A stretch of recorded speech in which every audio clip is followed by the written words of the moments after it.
परम संत बाबा जय गुरुदेव की भविष्यवाणी।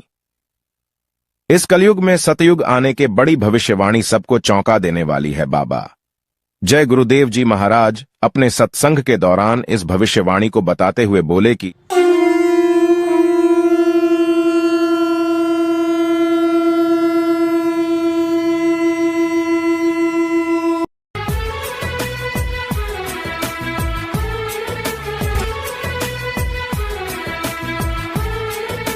सब्सक्राइब करें जय गुरुदेव अमरवाणी। परम संत बाबा जय गुरुदेव जी महाराज की भविष्यवाणी आप लोग देखिए इस वीडियो में। अभी तक चैनल को सब्सक्राइब नहीं किए हैं तो जल्दी से चैनल को सब्सक्राइब कर ले। हमारी वीडियो सबसे पहले देखने के लिए बेल आइकन बटन को प्रेस करें। प्रकृति ने संपूर्ण प्राणी जगत के लिए अलग अलग भोजन की व्यवस्था की है। हमारे लिए अलग आहार को निर्धारित किया है, किंतु मानव ने प्रकृति द्वारा निर्धारित आहार को गौड़ समझकर अनेक प्रकार के मांस खाने लगा। जैसा कि नियम है कि भोजन से रस बनता है, फिर रक्त, मांस, मज्जा, अस्थि और अंत में शुक्र या वीर्य बनता है। ओज की सृष्टि होती है और यही ओज हमारी मानवीय बुद्धि का सृजन करता है।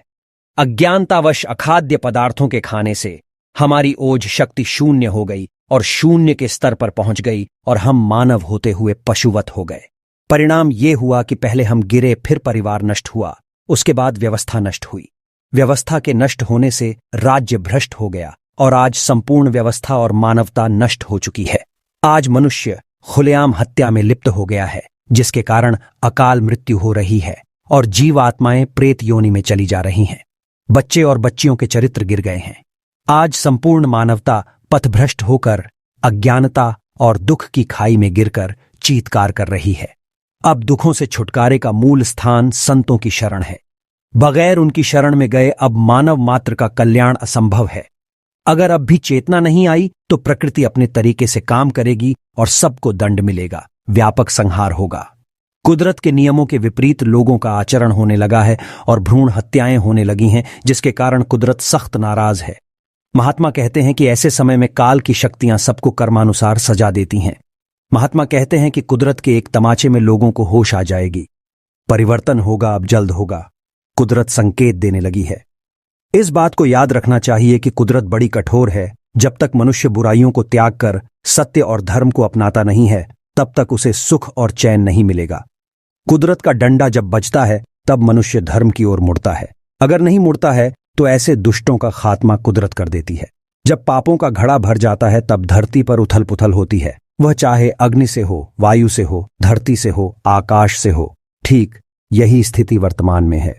जब भारतवर्ष और विश्व के देशों में सूखा पड़ेगा और अन्न का दाना नहीं मिलेगा, तब तुम्हारी अक्ल ठिकाने आ जाएगी। कुदरत का एक ही डंडा तुम्हारे लिए काफी है। जब आप प्रकृति के नियम भंग कर देते हो तभी कुदरत का खेल होता है।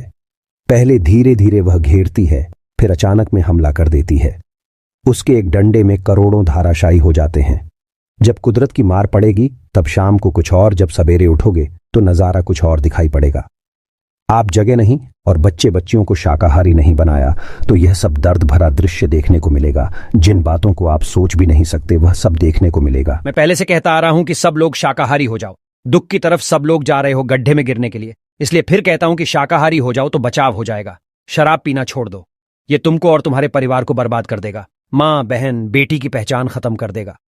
एक बात सब लोग याद रखो कि धर्म की स्थापना अवश्य होगी, चाहे जमीन फट जाए या आसमान गिरे, परिवर्तन होकर रहेगा। अच्छे और धार्मिक लोगों का समय आएगा। लोगों के किए हुए कर्मों का भंडा फूटेगा। समय आएगा तो एक दिन मेरी बातों को आपको मानना होगा कि कुछ दिन पहले हमारे मानने के लिए यह अपनी आवाज को उठाते थे और हमने आगे नहीं माना। मुझे आगामी समय, जैसा कि मैंने सुनाया, कई जगहों पर भविष्य के बारे में बताया।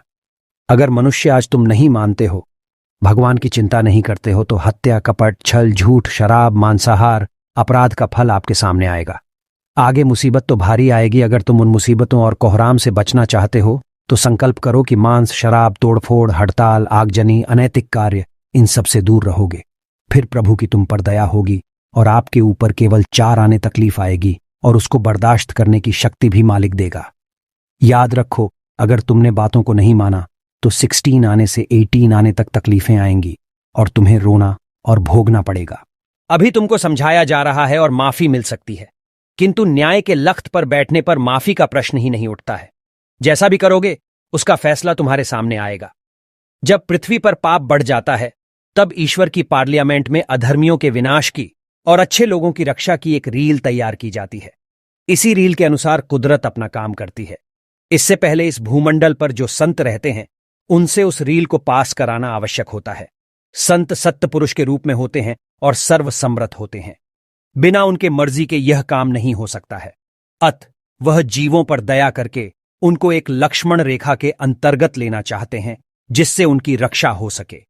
जो जीव उनकी बातों को मान लेते हैं वो बच जाते हैं, बाकी लोग समाप्त हो जाते हैं। जय गुरुदेव नाम प्रभु का।